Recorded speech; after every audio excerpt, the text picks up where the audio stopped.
What's up, everyone? Welcome back to Countercap TV. Again, I'm Splash, or Alec, and today we're going to be talking about Birmingham coming up this weekend. I've got some pool breakdowns coming to you this week, starting today with Pool A, which is Rise Nation, E United, Echo Fox, and Epsilon. Now, I think this pool is up. It's pretty clear. Yeah, definitely clear. Who's coming out on top on this one? Rise is not going to slow down. Let's just go ahead and get it out of the way. We don't need to. We don't really need to address that. It's not even. I think it's a foregone conclusion to the highest power. Like there's no debating this. They've been unreal, just straight up been unreal. But we'll get into that here in a second.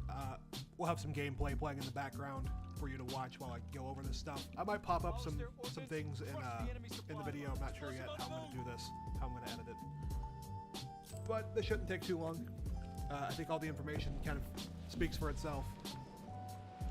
And yeah, let's get into it. So, like I said, Rise, E United, Echo Fox, and Epsilon. And I've already said Rise guaranteed number one. I don't see them losing in this pool at all, really. They have been unreal at hardpoint, and respawns in general they're good, but hardpoint is really the bread and butter. I think there's something like 19-8 or 20-7 or something like that. They might be 19-7. Either way, they're just unreal at hardpoint. They don't lose. Those guys are some of the best players in the game right now. They're doing everything right as a team. Their S&D looks great as well. I think they've won twice as many as they've lost. It's something like 15-6 or something crazy like that. There's no way. They're too good. They started out at Dallas playing with Aqua and Fellow before they had was it Gunless and Methods that they brought in, and they placed 13th through 16th there. Like, there was clearly potential in that team. I just don't think that those four meshed in the game that early. But then you make the trade and end up going third at New Orleans with Gunless and Methods, and first at Atlanta. I mean, clearly there's that kind of escalation is unreal. Those two guys not only changed the team dynamic, not only did they change the team dynamic, but they brought in an entirely new what's the word I'm looking for? They brought in an entirely new position for the team. They all kind of felt a little differently. You could see it in their play styles. Everyone was more confident, and it was just a good move in general. Next, you have either E United or Echo Fox. That's kind of the toss-up that everyone's had over the last several days. I personally think it's going to be E United. I think that they've been kind of middle of the road in everything, but they're good at everything. They just haven't kind of crossed that line yet. They lose bad sometimes. You know, they don't look that great, but when they look good, they look really good. So, like, I know that sounds simple to say, like, oh yeah, when they're playing well, it looks like they're playing well. I mean, of course. But really, when those four get going, I mean, there's a very high ceiling. I don't think any map particularly stands out for them. Like I said, Rise, I think, is like 4-0 on LAN, on Flax CTF. So, you know, something like that. I don't think E United has anything like that. Not that I'm aware of, anyway. But they're just well-rounded. I think they have the potential to win pretty much every map. You know, some respawns might be a little out of their wheelhouse, but other than that, I don't really see them being really bad at anything. And I think as long as they can stay playing pretty consistently, then they have a good chance at taking second in this pool. The only person who I think has a chance of, you know, ruining that, because I really don't think Epsilon's going to put it together at a very high rate this tournament. I think that they have the potential to do that eventually, because I think Reedy is a better player than Nathan. But we'll get into that when we get to them. But Echo Fox, I think, does have a high ceiling as well. They've been on a backward slide a little bit, which sucks because I think those four guys do have a lot of potential.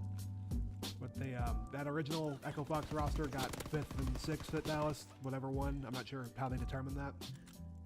or how they determined that at the event. I don't know how that match played out. And then they got another 5th through 6th placing with this roster at New Orleans, and then 9th through 12th in Atlanta, not the worst placing.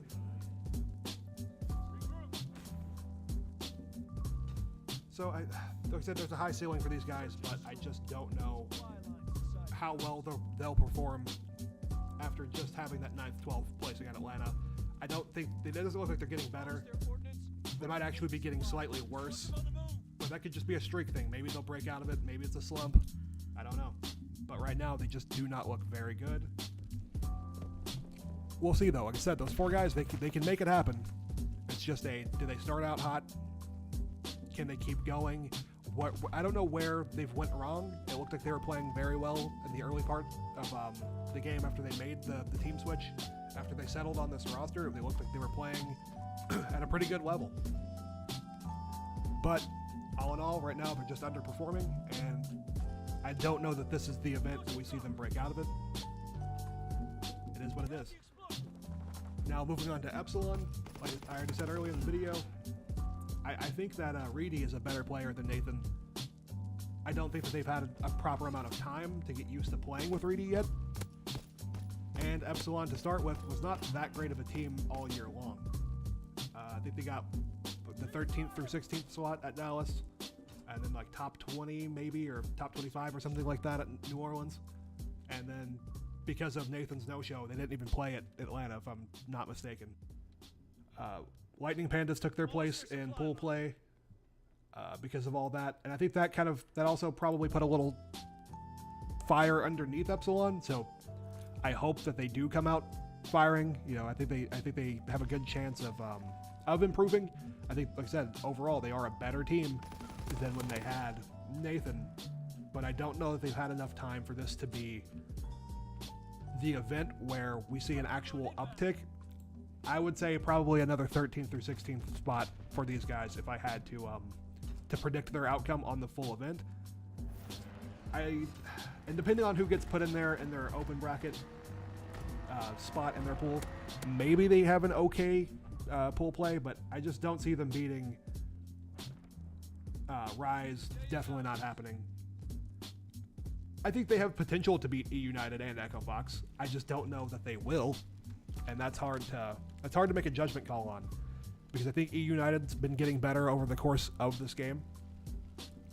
Echo Fox, like I said, they're on a little bit of a regression, but raw skill-wise, I think they're a better team than Epsilon by quite a bit. So it's a hard judgment to make, but I'm going to say that Echo Fox probably finishes ahead of Epsilon. And depending on the open bracket team, like I said, Epsilon might have a decent chance in the pool, but I just don't see it happening at all.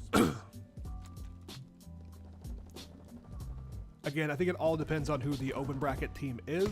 If it's a very good team, maybe it shakes things up a little bit. But the way I have it set right now, I would imagine that the pool is going to play out pretty standard, with Rise taking the top spot, E United being in second, Echo Fox and Epsilon rounding out third and fourth, with Echo Fox being probably the better record. And I do think that this is a pool where an open bracket team has a good chance, because if you can catch E United or Echo Fox off guard, you have a good shot at winning in this pool. I do want to send my condolences to whatever team makes it out of full play and has to play Rise, though, because they're too good right now. I know I've kind of harped on about them being the best team right now in this video, but man, it's hard to deny them. They are unreal, and it doesn't look like they're slowing down. But yeah, that's about all I've got for today's video, which is just, like I said, just Pool A today. Pool B coming tomorrow, and the rest of the pools throughout the week. Excuse me. I will have a Fortnite video coming out on Friday, since there won't be anything really to update that day. All the pool stuff will have been done. I might also upload my overall event predictions on Friday morning. But Friday evening, I'll have a Fortnite video out ready to go. And that's going to be a regular thing. Once a week, probably going to have some Fortnite or Rocket League or something. just to change it up so I'm not always playing Call of Duty, always studying Call of Duty. Just got to give myself a little bit of a break, and I think switching up the content's not a horrible thing once a week. But yeah, that's going to do it, guys. You can find me on Twitter at Countercap, COUNTERCAP. And if you have any ideas for videos or any things that you want to talk about, please feel free to tweet me or leave it in the comments. I'll be looking over everything all week, going into Birmingham, and again next week, going into Stage 1 playoffs. Thanks for watching, and I'll see you later.